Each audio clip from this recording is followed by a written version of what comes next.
লুপ্ত হতে পারে, বিলুপ্ত হতে পারে প্রভূত পরিমাণ জল, আর বদলে দিতে পারে বিবর্তনের ধারা। কিন্তু সৌভাগ্যবশত পৃথিবীকে সুরক্ষিত রেখেছে এক অদৃশ্য প্রাকৃতিক আচ্ছাদন।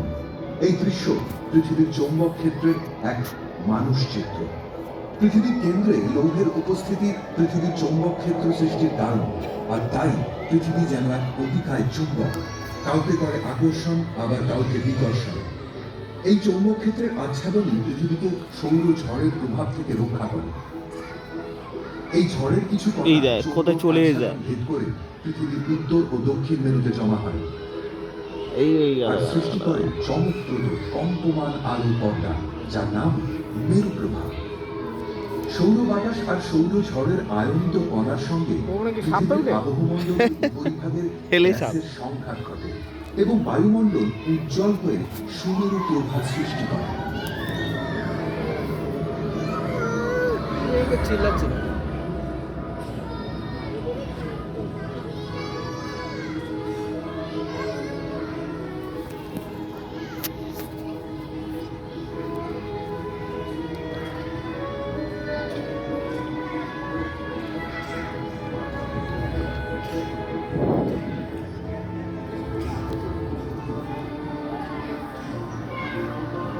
যা বিমান চলাচলের এলাকা ছাড়িয়ে অনেক অনেক, আর এটি সৃষ্টি করে অপূর্ব এই প্রাকৃতিক আলোর খেলা।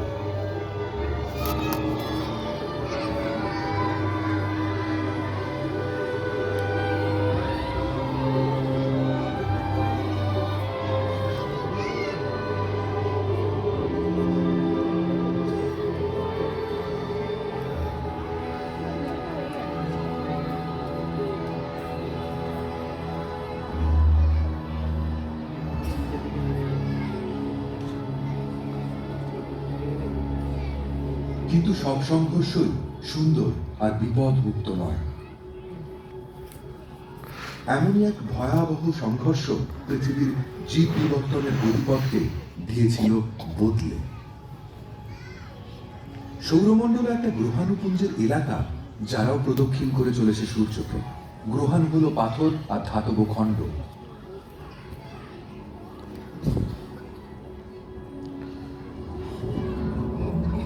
বেশিরভাগ গ্রহাণুর কক্ষপথ সুদূর মঙ্গল এবং বৃহস্পতির কক্ষপথের মধ্যবর্তী অঞ্চলে অবস্থান করছে, কিন্তু কেউ কেউ কখনো পৃথিবীর খুব কাছে চলে আসে।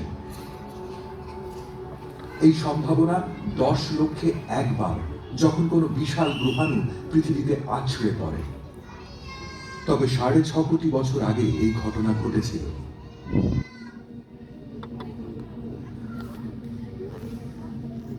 প্রায় 12 কিলোমিটার চওড়া গ্রহাণুটি ঘন্টায় 65,000 কিলোমিটার বেগে ছুটে এসেছিল পৃথিবীর দিকে। বলো কা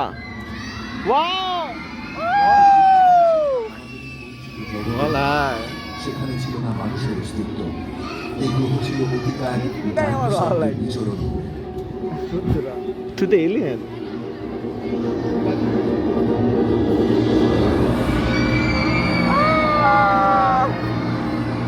ওদের সাথে বসাই ঠিক ছিল আমার, আনন্দ করা যেত।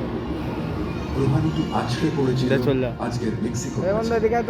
সেই সংঘাতে পৃথিবী হয়ে উঠল এক অগ্নিগোলক, আর ভূস্মীভূত হলো দৃষ্টি সীমানার সবকিছু।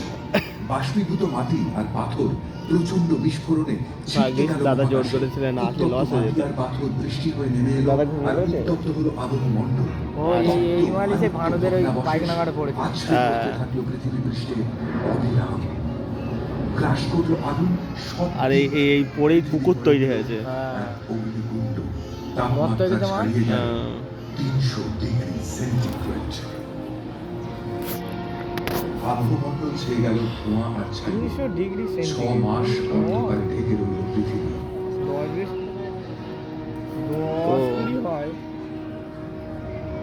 ব্যাপক ধ্বংসলীলা, আগ্নেয়গিরির অগ্নুৎপাত আর সুনামির ফলে নিশ্চিহ্ন হল জীবজগতের 4 ভাগের 3 ভাগ।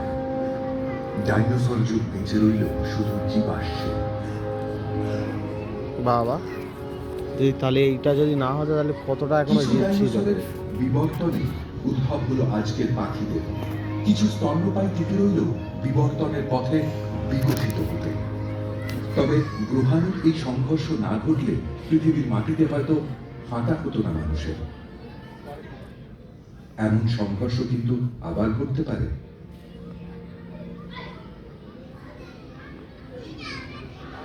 পৃথিবীতে আছড়ে পড়ার আগেই আদাবা নাকি? ভেঙে গুড়িয়ে দিলে এক ঝাঁক পাথরের বৃষ্টি নেমে আসবে। ওটা আদা পানা কি করছো? করছো এটা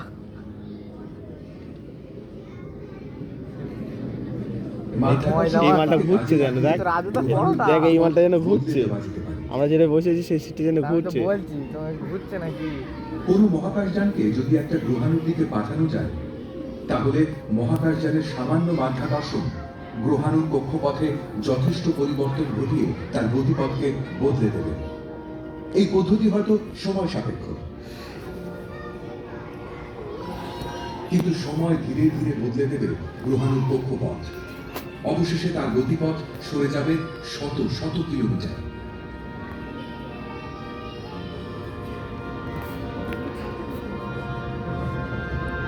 কয়েকশো কিলোমিটার বড় দূরত্ব নয়,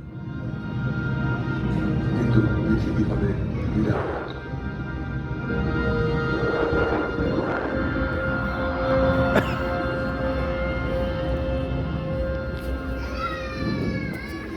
এই মুহূর্তে এটা একটা ভাবনা মাত্র, কিন্তু এই ভাবনা সম্ভাবনা নয়। অনেক বিজ্ঞানীর মতে এটাই শ্রেষ্ঠ উপায়। ভবিষ্যতে আরো উন্নত কোনো প্রস্তাব নিয়ে হয়তো কেউ আসবেন, যা সহজেই প্রতিহত করবে এই মহাজাগতিক পর্যটকদের আক্রমণ। শেষ। আমরা জানি চাঁদের জন্ম